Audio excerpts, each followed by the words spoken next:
Do superheroes exist? What should I be learning from this pandemic? And we finally start talking about the big stuff and starting our own business. All this and more on the third episode of the DJ Burgduff Show. Welcome.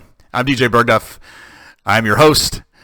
This is episode 3. We're going to call this episode Start Doing the Work or Do the Work, one or the other. And like I said at the beginning, I think superheroes exist in this world. I'm going to be honest. The last several days of my life have been tough. About Thursday night, I'm recording on Monday night, which is a day later than I normally do.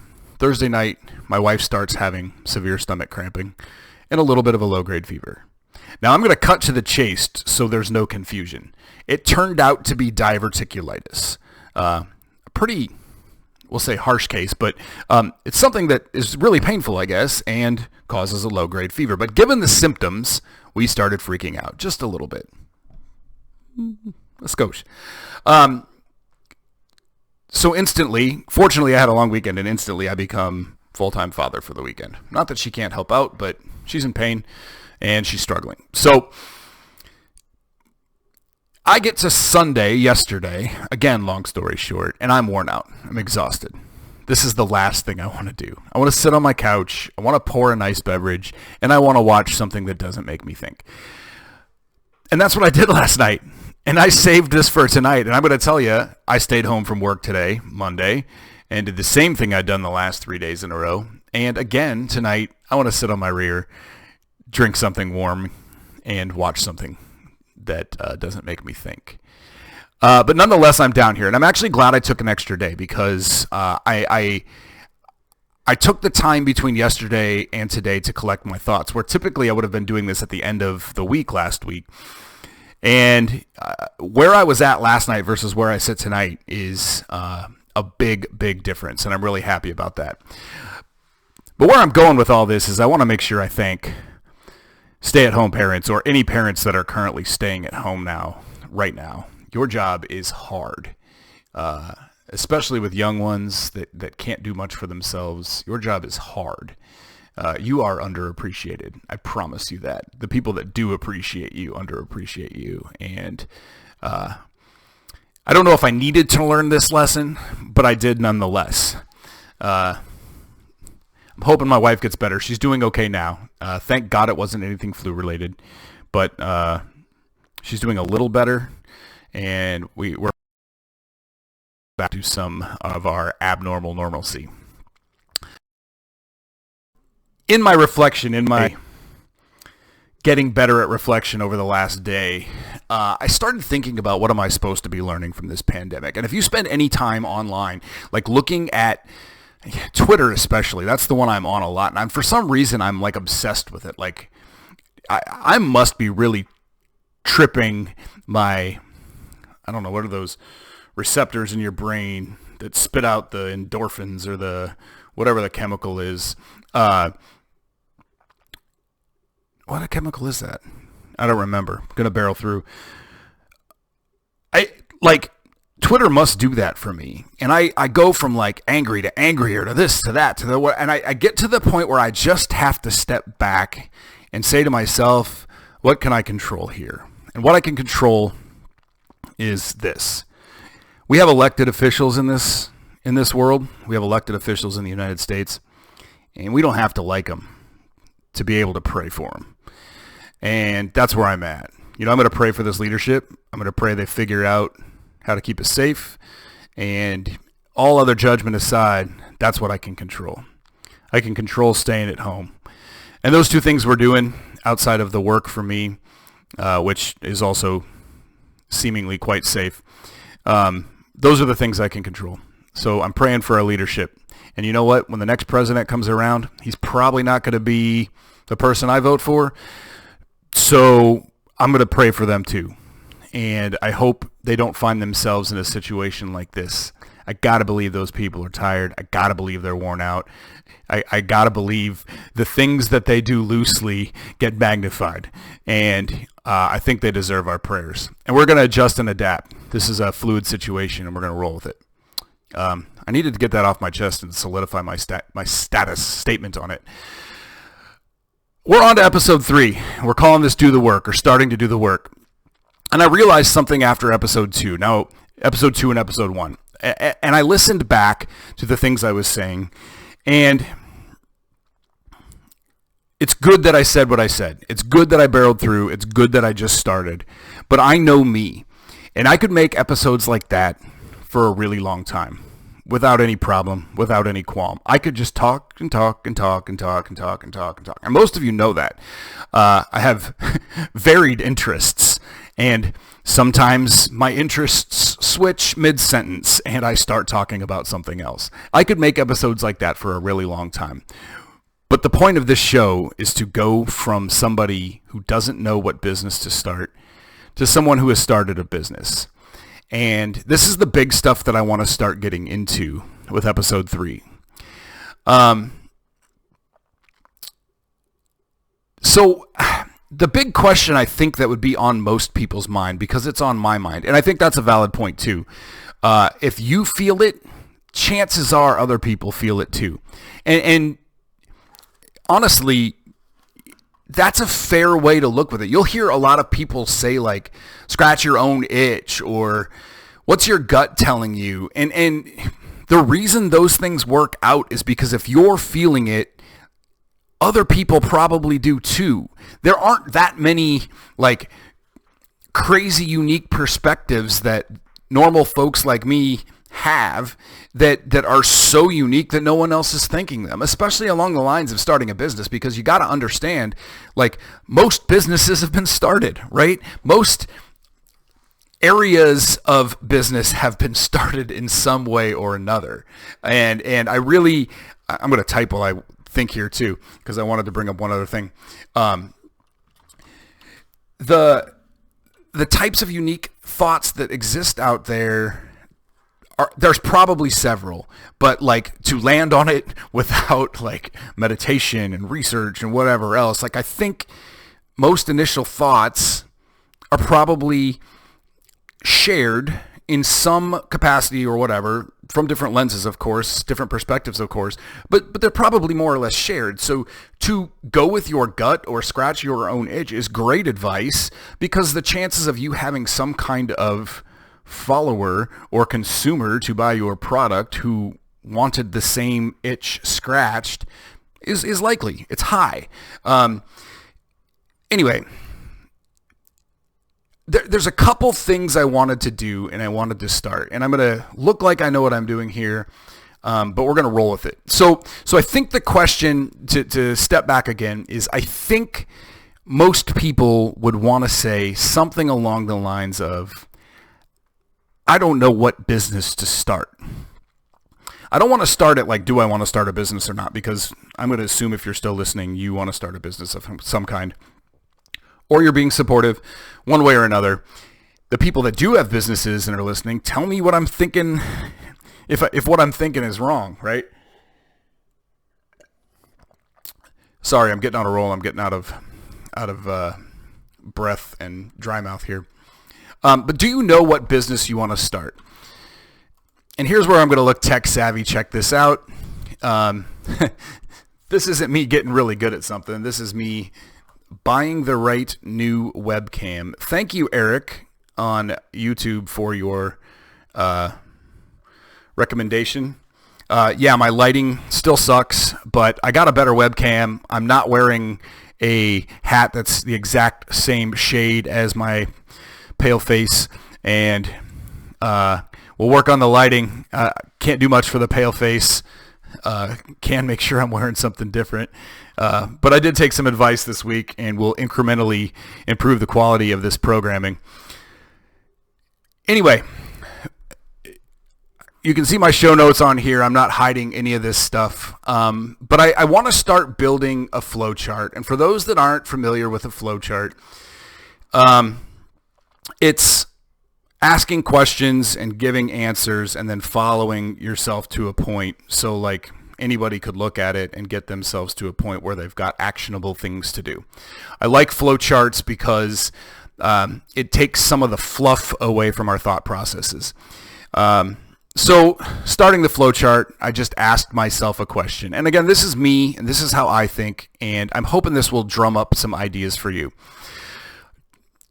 Do I know what business I'd like to start, or you'd like to start? If your answer over here is yes, for now, I'm going to say good. I'll explore that when I get there later.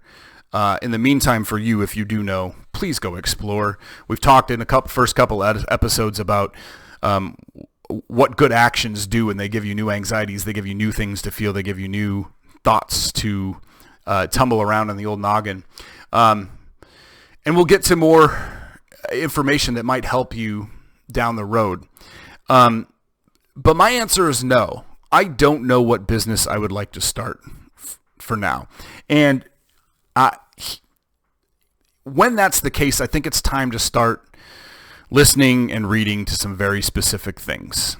Now, a stumbling block for me is I've spent a lot of the last several years, I'll even say I'll go back as far as 6 or 7 years, and I've spent a ton of time like listening, reading, and trying to apply these principles to my life. But I'll be frank and say, I don't know what it's like to be a millionaire business owner.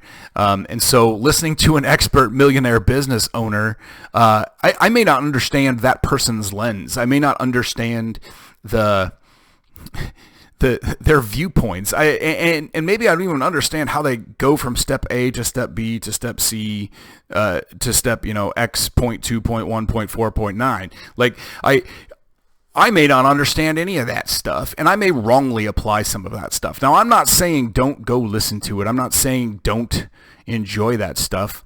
I'm saying that if you genuinely want to start something new, like a business, you need to listen to some good things and brainstorm a little bit, and then start acting. At least for me, for now, that's my viewpoint.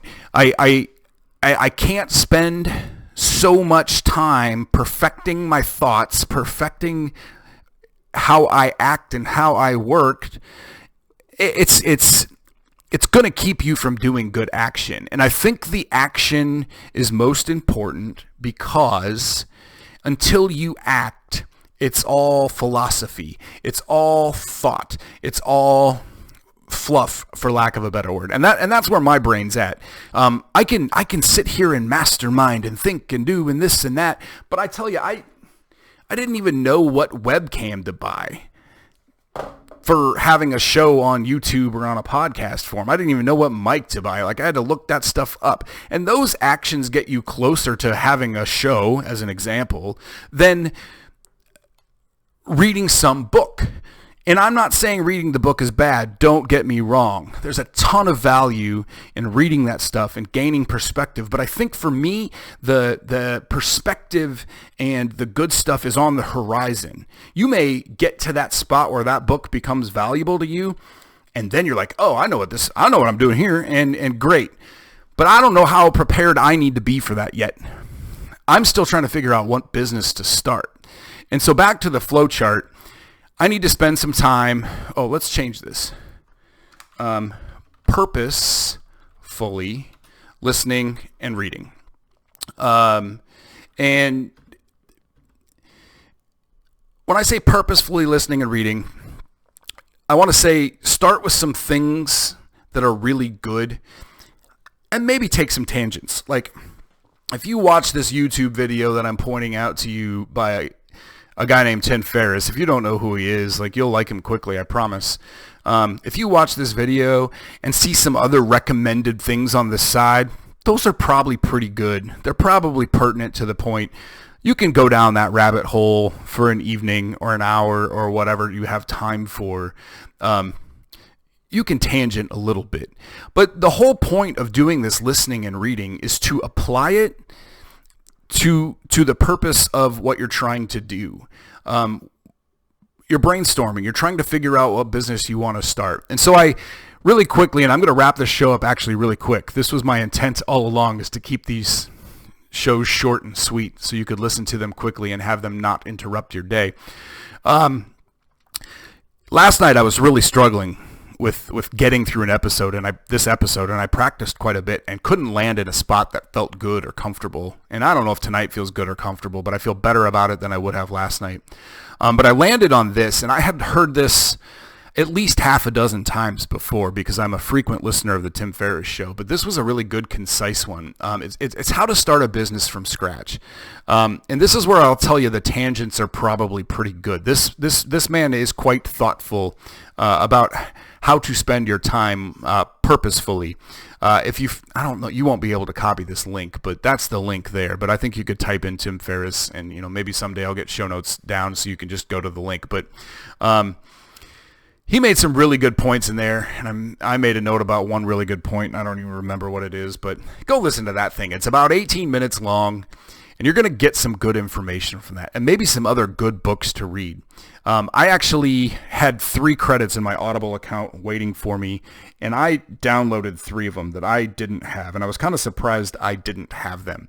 But I downloaded 3 books from that I'm going to start listening to in my never-ending queue of intent, and I thought that was a good place to start if you're going to start purposefully listening and purposefully reading.